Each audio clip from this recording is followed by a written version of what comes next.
This test has 3 parts. In each part, you'll hear a number of different extracts.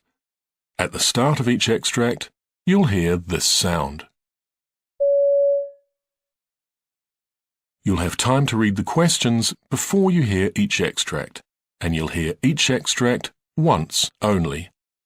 Complete your answers as you listen. At the end of the test, you'll have 2 minutes to check your answers. Part A. In this part of the test, you'll hear 2 different extracts. In each extract, a health professional is talking to a patient. For questions 1 to 24, complete the notes with information you hear. Now look at the notes for extract 1.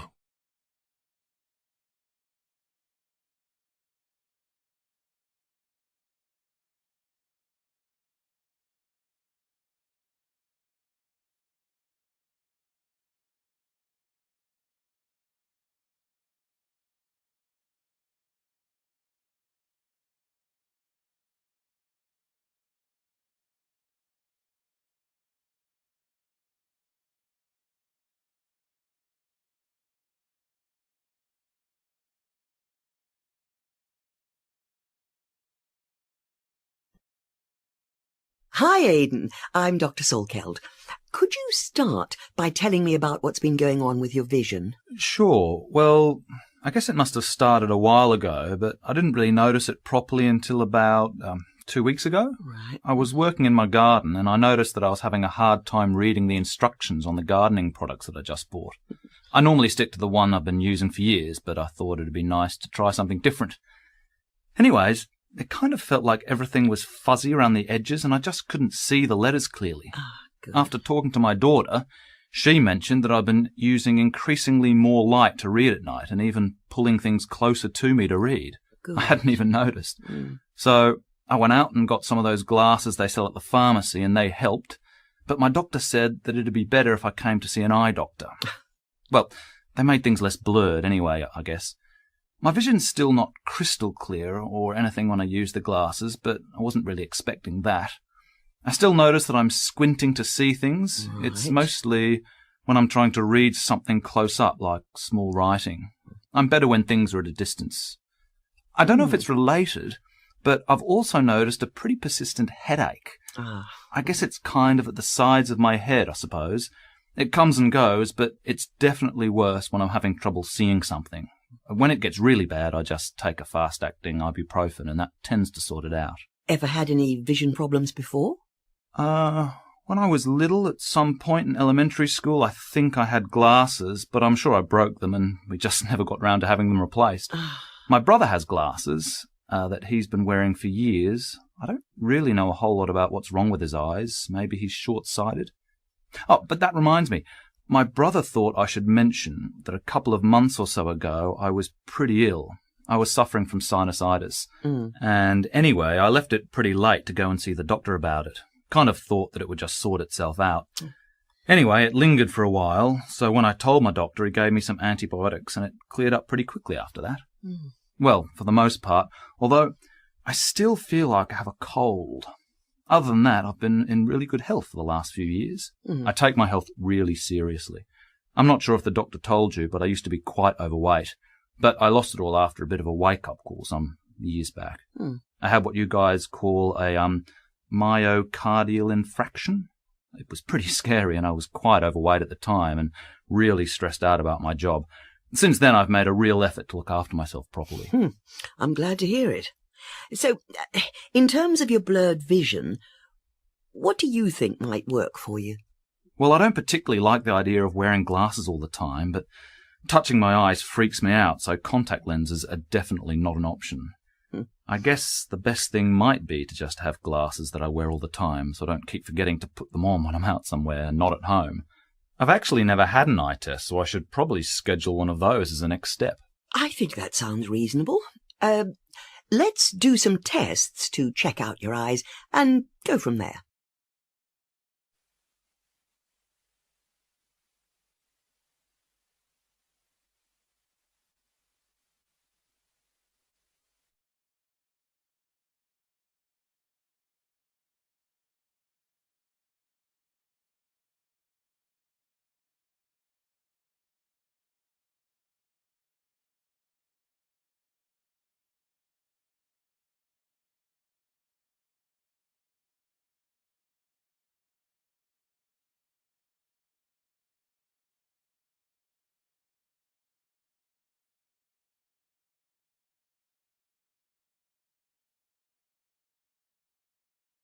Extract 2, questions 13 to 24.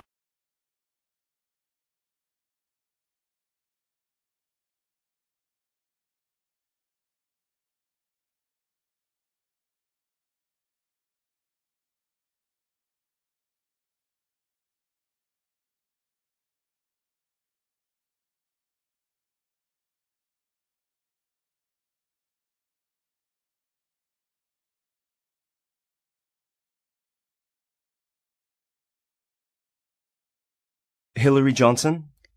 Hi. Do come in and take a seat. I'm Dr. Smith, and I'm a senior obstetrician here. So, Hillary, you've been referred to us by your midwife. Mm-hmm. I have her notes with me here, but could you tell me in your own words why you've been referred? Oh, yeah, no problem. I think I've been referred to you because the midwife said she found some glucose in my urine sample and was worried about diabetes. If I understand correctly, I could have diabetes during my pregnancy, but if I do, it's not likely to continue after giving birth. I've noticed that I'm craving sweets and cakes all the time at the moment, and I've just been letting myself eat whatever. So I've put on a bit of weight, and I don't think it's all just baby weight either. Mm-hmm. I've never had a problem with diabetes before, and I'm hoping it'll turn out to be something else. My aunt actually has type 2 diabetes, but she's always eaten a lot of sugar, so I think that might be a factor. She just controls hers with diet now and doesn't have to take any medication. Oh, okay. Thanks for letting me know. I see from your notes that you're 24 weeks pregnant now. How has your pregnancy been up to now? Oh, I have been so lucky. I got the usual sickness early on. Well, stomach pain, but not actually being sick. I think that's pretty common, and it's settled after the first trimester. Mm-hmm. I've been taking some medication because I also had pretty horrible heartburn. Right. And it seems to take care of the problem. And also I've started to get a bit of back pain in the last week or so. I'd say it's like a throbbing feeling, but other than that, I've been pretty fortunate. I suppose I've been gradually getting more and more tired since the start of my pregnancy. I've just put it down to the extra energy my baby needs, but it could also be because I haven't been sleeping very well. Also, sometimes the nausea stops me from making something healthy for dinner, which is annoying because I know I need to eat healthily. I take a prenatal, though, to make sure I'm getting the right nutrition. Well, it seems like you're managing to deal with most of your symptoms well. Yeah, this is my first pregnancy, and to be honest, I didn't have a clue what to expect, but so far so good. It's only this glucose thing that's got me worried. I imagine it's just a one-off, but I guess it's best to get it seen to. Certainly, and I'm pleased you're here so we can get things sorted. So we'll need to book another appointment to carry out some tests. Okay, so when will I have to have this? Because I'm a bit busy at work at the minute. Well, ideally as soon as possible. Can I ask what you do for a living? Mm-hmm. I'm a high school teacher, and it's just getting to that time of year when the kids are gearing up for their examinations. So I can't afford to be taking too much time off during the day. I'm actually a little bit stressed at the moment as well. I've had to do a lot more work over the past few weeks. I think it's just that time of year. I've been a teacher for 4 years now, so I'm starting to develop ways of coping with the madness. With that in mind, if our next appointment could be at 5-ish or later, then that would be perfect. No problem. Just make sure to let the receptionist know your preferences. When we find sugar in preliminary tests, we offer an oral glucose tolerance test, which is what we'll do when you come in next. Do you know what that involves? Well, I asked a few of my friends about their pregnancies, and my friend Beth said that she had the same thing and told me about that test.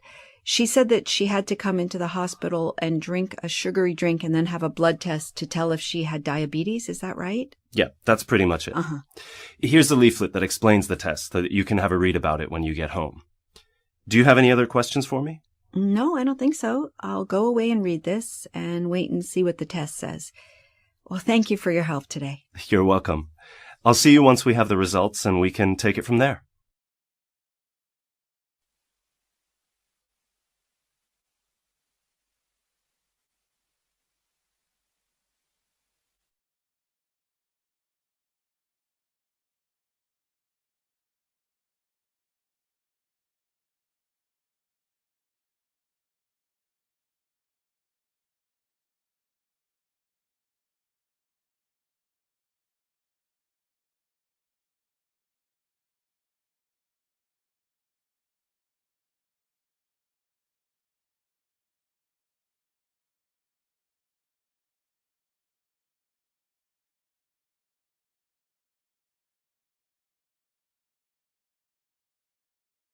That is the end of Part A. Now look at Part B. Part B. In this part of the test, you'll hear 6 different extracts. In each extract, you'll hear people talking in a different healthcare setting. For questions 25 to 30, choose the answer A, B, or C, which fits best according to what you hear. You'll have time to read each question before you listen. Complete your answers as you listen. Now look at question 25.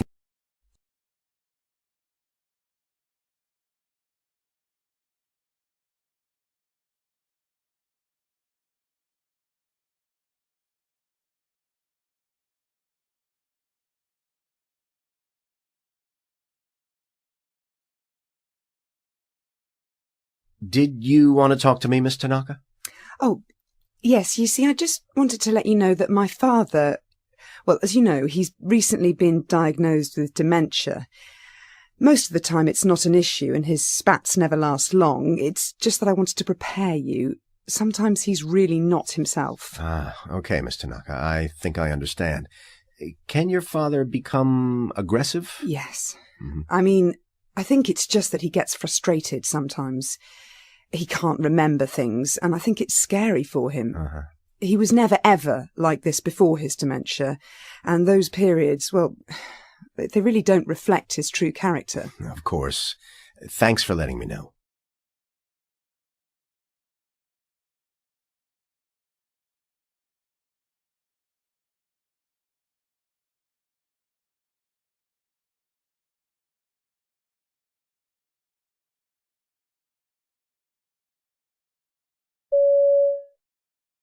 Labour can progress differently for different people. In some circumstances, if labour is longer than expected, and if we detect that the baby is distressed, then we may have to consider an emergency caesarean section. It's a procedure that we perform in theatre, and it is carried out under spinal or epidural anaesthetic, so that you don't feel anything, but you will be awake. A screen is placed across your body, so you don't have to see what's being done. We make an incision in your tummy and womb, just under your bikini line to remove your baby, and then stitch up the wound. It takes around 40 minutes, and your birth partner can be there at all times. Does that make sense?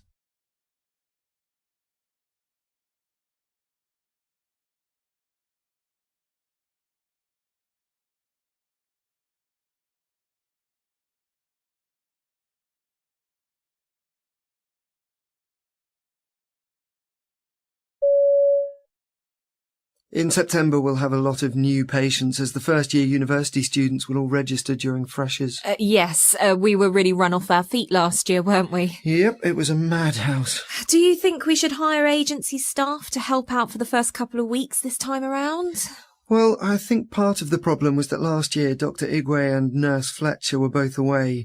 Dr. Igwe went to Costa Rica and Nurse Fletcher had the flu. Oh, right, I remember. Well, we can't do much to prevent staff illness. No, but we can ask people to avoid booking time off in those first 3 weeks. OK, I'll send an email out today.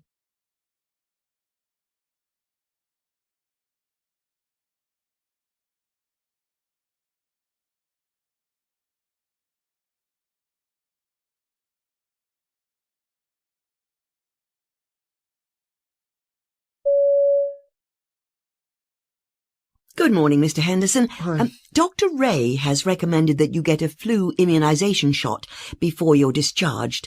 I've got the injection ready to give you. Are you allergic to anything? I'm only allergic to latex and penicillin.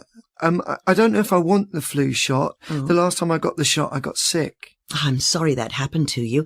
What kind of symptoms did you have after that last flu shot? I got a runny nose and a headache, and my arm felt like someone punched me. Sometimes the flu shot can cause reactions like a sore injection site and headache.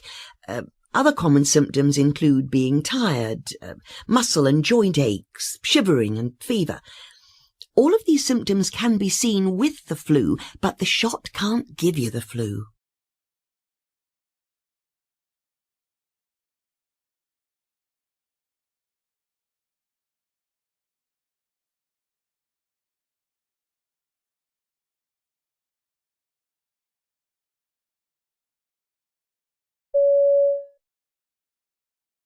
Good morning, Mrs. Bowder. I'll be your doctor taking care of your cut there. What exactly happened? Oh, it's embarrassing, really. You see, I was just trying to chop some tomatoes for dinner, and the knife accidentally slipped. Oh, I'm so clumsy. I hope it doesn't hurt too much to stitch back up. Well, we're going to numb the area now with a shot of lidocaine. You'll feel a poke of the needle and a slight burn, but afterwards the area should be numb and you'll feel nothing during the procedure. Oh, good. We should be finished in about 10 minutes. Good. How many stitches will I need? And how long will they have to stay in? I'm really conscious about my hands, so I hope I don't have a scar. I will only know for sure once I finish suturing, but by my estimation, you might require at least 4 to 5 sutures. Oh. They'll have to stay in for 5 to 10 days, and you'll need to come back in to get them removed. Right. I'll do my best to try and line up the edges to create as little scarring as possible. Thank you. But I can't guarantee there will be nothing there.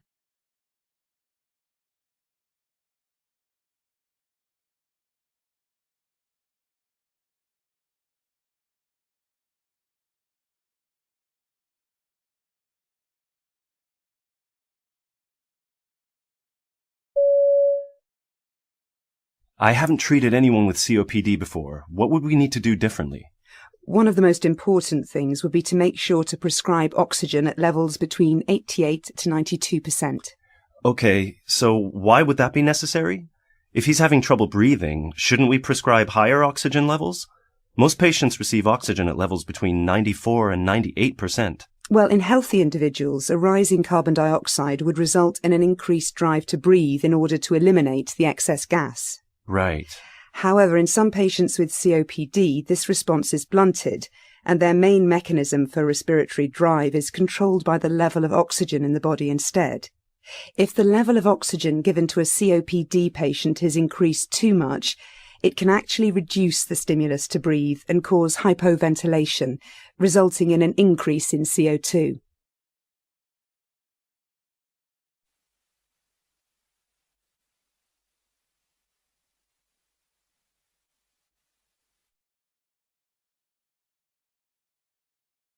That is the end of Part B. Now look at Part C.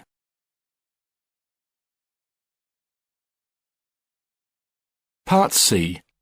In this part of the test, you'll hear 2 different extracts. In each extract, you'll hear health professionals talking about aspects of their work. For questions 31 to 42, choose the answer A, B, or C, which fits best according to what you hear. Complete your answers as you listen. Now look at Extract 1. Extract 1. Questions 31 to 36. You hear an interview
Cystic fibrosis is a condition that causes mucus to be thicker and stickier than it should be. Dr. Tadita Hussain specializes in cystic fibrosis treatment and is here to share her thoughts on caring for people with the condition. Tadita, can you tell us a bit more about patients who suffer from cystic fibrosis? Absolutely. Sufferers tend to carry 2 to 5 times as much salt in their bodies as those without the condition, so you can see why their mucus is thicker than average. Treatment for these patients is usually quite time-consuming and repetitive. Patients are often required to stay in hospital for long stretches. And as the symptoms of the condition begin to present very early on in the patient's life, many of my patients are young people. And so we tend to see lots of patients with cystic fibrosis finding these hospital visits frustrating. Right.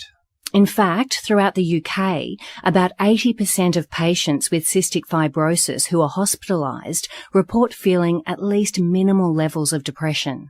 How about young patients who aren't currently hospitalized? What can be challenging about their treatment? Well, patients can be required to take around 30 pills a day to keep cystic fibrosis under control. So it's understandable that teenagers and young people who just want to be free and independent might resent this ordeal if they think they can get away with it. One of the most difficult things we have to contend with is the fact that if patients stop taking their medication or doing their daily breathing treatments, their condition won't immediately worsen.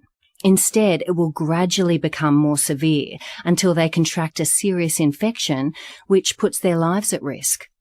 So, what approaches do you use when treating patients with cystic fibrosis?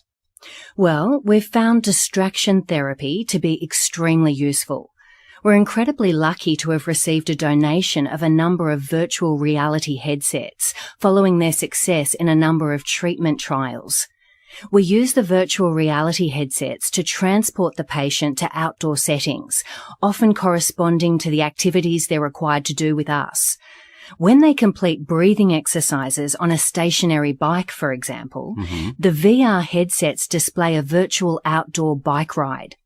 Our patients find it helpful to pretend to be somewhere else during treatment, and it's often easier for us to administer breathing treatments to patients using these headsets, as they're more relaxed when they're not focused on the actuality of the test. So, what sorts of changes have you seen in your patients as a result of these methods? One of my patients, a 24-year-old man with cystic fibrosis who was in hospital waiting for a lung transplant, well, he found treatment very difficult at first. He was preoccupied by his need for a transplant and frustrated by feelings of powerlessness. He would often resist treatment. We started using the virtual reality systems with him as soon as we got them, and it took a while for him to get on board, but when he did, it was like someone had breathed new life into him. Not only did he stop hindering his treatment, he actually began to look forward to it. He's even started helping us to think about other ways we can improve the experiences of our patients, like improving social interaction. Yes, I understand that there are difficulties involved in patient communication. We're looking into the possibility of instant messaging functions between patients, and even virtual games that they can play against each other. Unfortunately, patients with cystic fibrosis have to be kept apart to avoid cross-infection. It's just one more cross to bear for our patients, that they can't talk to those going through the same thing. Right. Our patients get plenty of interaction with myself and the rest of the staff, but we'd like to make sure they have access to a network of fellow sufferers too, for support and advice. I see. That all sounds quite futuristic. Are there any other advances on the horizon for the treatment of cystic fibrosis? Well, there's a new drug that's been in the news recently. It's a combination of lumacaftor and ivacaftor. You might know it by the brand name Orkambi. The drug works by improving the level of water and salt in the body, thereby reducing the thick mucus that causes illness and respiratory issues in those with cystic fibrosis. Even more exciting and futuristic, though, is the possibility of gene therapy, where the genetic mutation that causes cystic fibrosis in individuals is replaced with a healthy gene. This would effectively cure those with the condition and significantly extend the lives of thousands of people and remove the need for lengthy stays in hospital.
Hi everyone, my name's Dr. Hubert Johnson, and I've been asked to speak to you about my experiences in the healthcare industry concerning something that affects all health professionals, improving efficiency. It seems to be a given these days that practices will struggle with a lack of efficiency. We've actually found that this expectation in and of itself can reduce efficiency and increase delays even further. In a recent survey, when patients were asked why they arrived late to their appointments, 30% said that they had assumed that the previous appointment would run long. Patients expect to be kept waiting, and to some extent, we expect that patients will be kept waiting. And so the first thing we need to address is our attitudes and the attitudes of our patients. So let me start by telling you about the efficiency I observed in a practice I visited a couple of weeks ago. At this practice, patients could not make appointments online, but they could either phone up or make an appointment in person. There were never more than 2 receptionists working in the morning, and the practice generally scheduled 80 appointments each day. Patients who were not attending a follow-up appointment were required to make their appointment on the day of. Can you imagine what that practice was like in the first couple of hours they were open? The receptionists were inundated by calls and walk-ins trying to schedule appointments. As you can imagine, patients who had seen what the practice was like in the morning expected that if they didn't have the first slot of the day, they'd be delayed by at least 10 minutes. So naturally, they arrived to their appointment 10 minutes late. One of the most important things you really must address in your practice in order to improve efficiency is the way you present your practice to patients. If they believe that you are always running late, guess what? They'll be running late too. Now, let's think for a moment about what needs to be done on the patient's end before an appointment can take place. You might be thinking that there are only 2 steps to the process. 1, the patient books an appointment, and 2, the patient arrives at the practice in time for their appointment. Well, we healthcare professionals often forget that there's actually a step that comes before this. Firstly, the patient must decide that their issue is significant enough to warrant an appointment. So, about a decade ago, my practice was really struggling from a lack of efficiency. I was working extremely long hours to try to accommodate everyone, and I was becoming increasingly frustrated with conducting appointments that didn't seem strictly necessary. I got to thinking about how I might be able to help patients to reconsider their initial assumption when booking appointments and to treat minor issues at home. At the same time, I did not want my patients to feel unsupported. I decided that I would begin to give weekly presentations in the evenings about self-care. As I tended to see a multitude of patients coming in for similar issues that they could actually treat themselves, each week I focused on a different common theme. The presentations lasted for just 1 hour, but I found that they resulted in 7 fewer unnecessary appointments each week. These days, of course, I no longer have to give a physical presentation. Thanks to modern technology, I simply upload instructional videos to our practice's website. We also email these videos out to patients periodically. We can and should make use of technology as a tool in our practices to help us improve efficiency. However, it's important to note that while many, perhaps even the majority of your patients will be capable of using technology to arrange their appointments, there are many people uncomfortable or unable to use technology, so you must always make sure that these patients are accommodated too. Providing your patients with more options rather than replacing old options is often the best practice for improving efficiency. Now, let's move on to look at a practice that used technology in a surprising way.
That is the end of Part C.